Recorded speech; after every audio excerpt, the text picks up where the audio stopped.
Welcome to the Dimecast podcast, season 2. This is episode 4.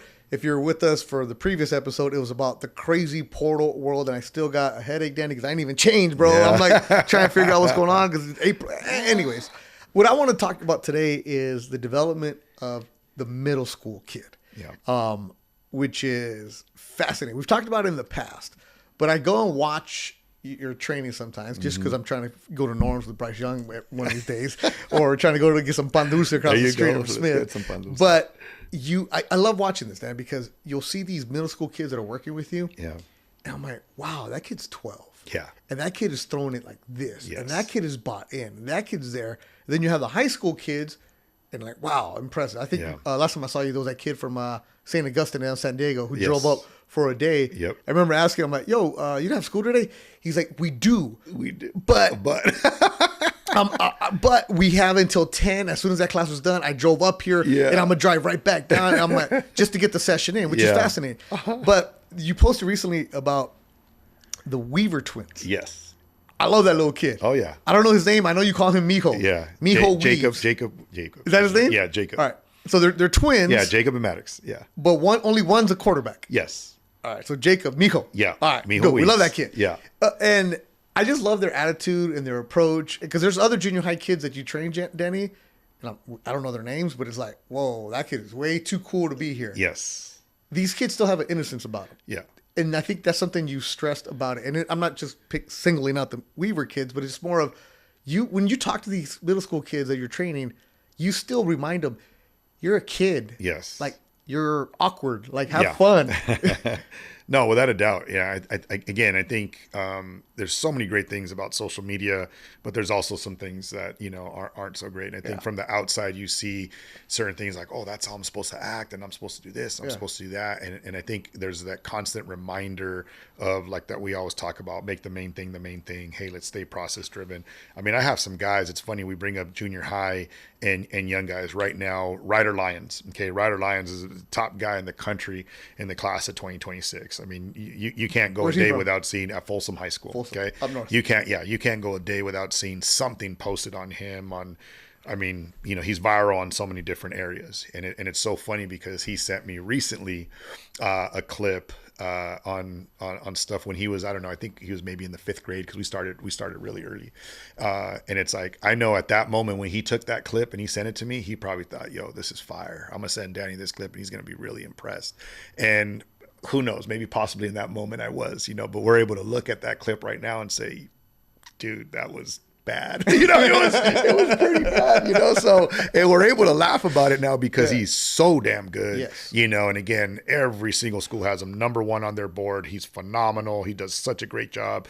Folsom High School does such a great job, so again, what I try to point out to the kids from time to time, it's not to say, hey, look at me, look at what I've done to help improve this kid, or or shame them in any way that they weren't that good. I try to show some of that stuff from time to time to the kids, to just be able to say, hey, look, man, it's like, I don't need you to peak right now. You don't need let's just little by little, just continue to get better, and we're going to be okay, and again, the standard has been raised, with these guys. So, 6th, 7th graders that I had 10 years ago, we're not as good as the 6th, 7th graders that I have now. You know what I'm saying? It's different. Yeah. They have access. There's so many different things that we're doing now to help them. They have such better body control. They have such better understanding of sequence. They have such better idea of just like little details, with the position that, before we were just out there kind of just having a good time, and I still want them to have that innocence and keep things pure, but you have been able to see that there's been improvement. But at the same time, Danny, this is where it's that fine line of, you're good, you have access to that. Yeah. But you're 11. Yeah. Pump the brakes, man. Pump the brakes. It's always a funny one to me that when I get a young guy just saying, I remember having this one time, man. It was awkward, you know. And the kid was, I don't know, maybe sixth or seventh grade, sixth grade, I think it was at the time. And he's like, "Hey, coach, when do you think I'm gonna get my first offer? Like, do you think I'm, in the seventh grade?" I'm like, I'm straight up about the stuff, and sometimes it might even come off as mean, when I'm in. But I'm not a big fan of that, So I'm just like, I know you see it from the outside, and you see these guys getting it, so it's like, especially with social media. Yeah, and I get it. I'm part of the problem too, so I understand that. It's like it'll sometimes you look at it, it looks like it's so easy, like I'm just little magic wand and boom, you have an offer in the 8th grade. It's like I get that, but I say, hey man, why don't we just work on getting better right now? Why don't you concentrate on your flag football game that you got going on against St. Hilary's this week or whatever it is? You know what I mean? Like, CYO football, that's tough, game, bro. man. That's tough. Go knock that out, dude. You know what I mean? Okay, you bring up flag football, but some of these kids, like I didn't know that there's like these middle school like all-star Pop Warner teams that are, I didn't know that because my kid didn't play football. So I didn't know, and I recently found out that there's like feeder programs at certain Catholic schools that are like, and I'm like, okay, that's a whole different world. Anyways, before we get into that, but those kids play that, but then you still tell them, play flag football for your school. No. Play basketball for your school. Oh, 1,000%. I'm constantly stressing them, guys, do other things, man. Go play another sport, go learn an instrument, go do this. Like, you don't have to be on your grind 24/7, hashtag no days off or whatever the case is. You don't necessarily have to do that. Yes, I love that you love to work. I love that you want to get better. I love that, hey, you might throw twice during the week and then you have a day that you work on film and then you have another day that you work on speed. Okay, cool. But let's make sure that we're taking days off and have a little bit of break. Make sure you do other sports. Make sure you have all that. And, I have a couple of the kids, I have a kid from South Carolina right now. I ended up posting a video on him, the other day, and he's an 8th grader.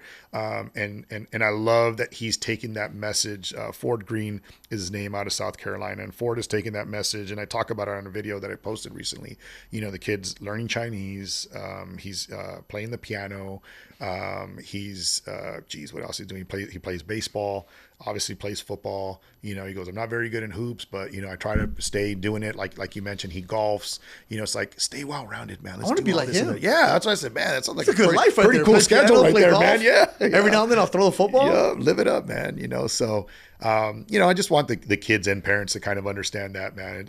You don't necessarily have to peak, and be the greatest, 12-year-old, right now. I try to remind myself of that too. I have a 7-year-old myself, and he hasn't the sports bug hasn't really like he's hit a slacker, him. Bro. He's a slacker, And, so like Enzo's too worried about Toy Story. Yes, yes. At Disneyland, and he's still on that level. So I don't want to be, the overbearing parent, like pushing him if that's not something that he really wants. You're letting your kid down, Danny. I'm giving him some of the basics, and like he ended up playing on a baseball team. He's not doing 100 push-ups tonight? He's not. No, he's not, man. He is slacking. What are you going to do? He played on a baseball team, and the baseball team was very good. Like, they were loaded. These kids were ballers. And I ended up telling the coach, like, look, my goal isn't for my son to be he was 6 years old at the time. I said, my goal isn't for my kid to be the best 6-year-old on the team. I don't need that. I just want him to learn the fundamentals. I want him to fall in love with the game. I want all that stuff to happen. I want him to be tired to go to sleep. I want him to be tired. Yeah. I want him to enjoy it. I want him to dig this stuff so much that when I'm watching the game, he wants to sit next to me and watch that game with me. That's what I'm looking for. And if he happens to learn some great things like teamwork and brotherhood and all that stuff in between, like, man, that'd be great. The reason I brought this subject up is because there's that decision. Do I hold my kid back? Yes.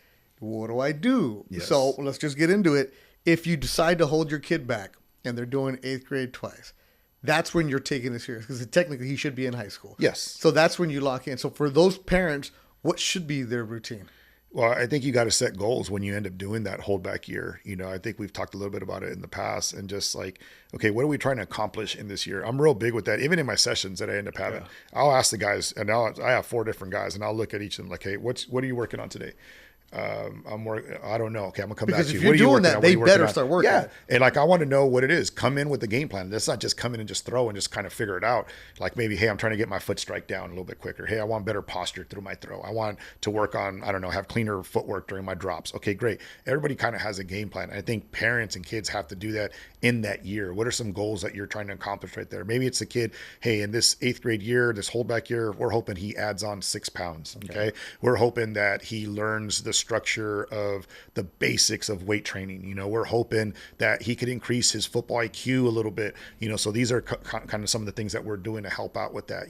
So you come in with these goals, and you're hoping that you take care of that. Don't just like, oh, we're just taking the year and just kind of see what Mother Nature does, and we'll just see what happens in this year. Yeah, it's like if you're gonna go through that extent of stuff, like let's have a game plan on what you're trying to accomplish, in this year. Like be structured. Yeah, I've noticed that because some of the kids that when they are the holdbacks, I mean, you treat everybody the same way, but it's like those kids. I'm like, damn, Danny, you're like on them. Yeah, and you're like, no, because he should be in high school, and you got to take him different. Oh. Whereas like the kids in 6th, 7th grade, you're still like, hey man, you're making it like. Relax, have some fun. And I'll tell them, like, one kid that holdback or whatever on the older side will make the mistake, and maybe the kid 2 years younger than him and in his normal grade at the time, it's like he could get away with that. You can't. You know what I'm saying? Because this is what you asked for. This is why you're doing this. So I'm going to coach you hard like that because you have goals. And if you have goals, I'm going to help you reach those goals. But this is what we need to do in order to achieve that.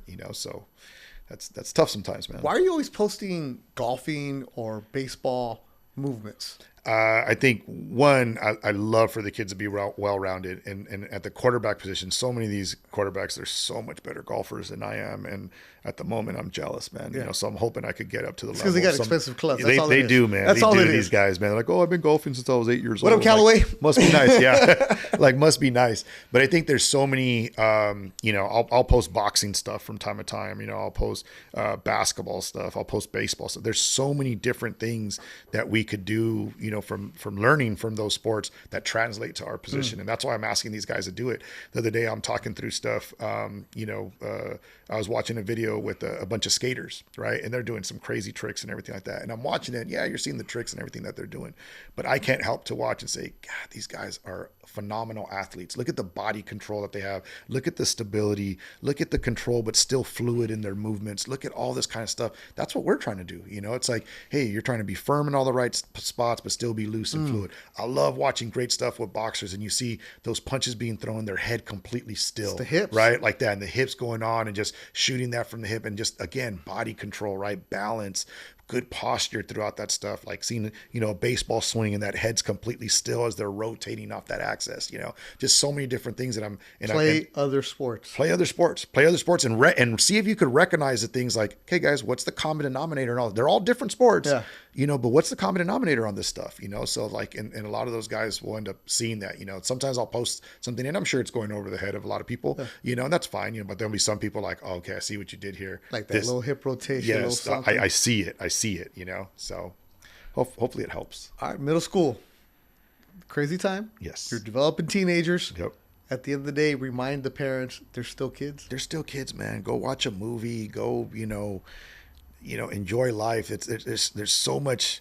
There's a great time with your buddies. There's not that much stress. There's not all this added stuff that's to it, because that stuff's going to come. Yeah. We talked about it in the episode with talking, with stuff through Bryce and just like how pure it is, in the elementary and junior high days, and the higher level you go, the muddier it gets. And it's happening sooner rather than later now, because these guys are able to make money on the NIL side in high school. So guess what? A lot of these agents are like vultures, and they're just waiting for these guys, already by the time they're in the 9th grade. It's like, man, I already bought stock in Mijo Weaves. There you go. Mijo Weaves, there you go. On your middle school post, I never comment. I'm like, that's a different. No, you world. shot the love. You shot the love on that post because I like him because he's a nice kid. Yeah, he's a nice kid. Super nice. Respectful. Is it his mustache? Because he has an elite mustache. Is the mustache the thing that?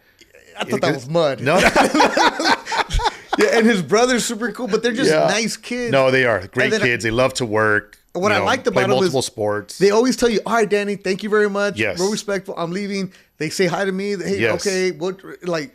Oh, this kid orders his own food without a doubt, and because he came up to me. What's your name again, sir? Yes. And I'm like, oh, okay. And that's a huge part, right? Be comfortable with your own voice. Yeah. Be comfortable in your own skin, right? Have that confidence. We talk about, own the room. I could own the room, but not be this cocky, arrogant guy. Yeah. But I'm still gonna. I mean, I love talking to those guys, man. Yeah. I love talking to them. Oh, those guys are going to be your boss someday. Yeah, they will. If they don't become a quarterback, they're running a Fortune 500 company or building their own. I agree. Whatever they're going to do. No doubt. But Danny, we got to end this episode because we got to go visit your boy. Okay. Whiskey guys. Okay. We got to go see Jansen. We got Let's to go to do the that. Speakeasy. Let's go do that. Because he has a lot of Cheers. water for us. Yes, let's do it. Or make sure you subscribe. Make sure you let Danny know what's going on. If you're Callaway, send me some clubs. If you're TaylorMade, send me some clubs. Yep. Basically, if you have anything golf, send me clubs. Send clubs. And send Danny golf balls. Yeah. We're Danny Hernandez. I'm Dustin Durant. Thanks for watching the Dimecast podcast brought to you by SOS Sports.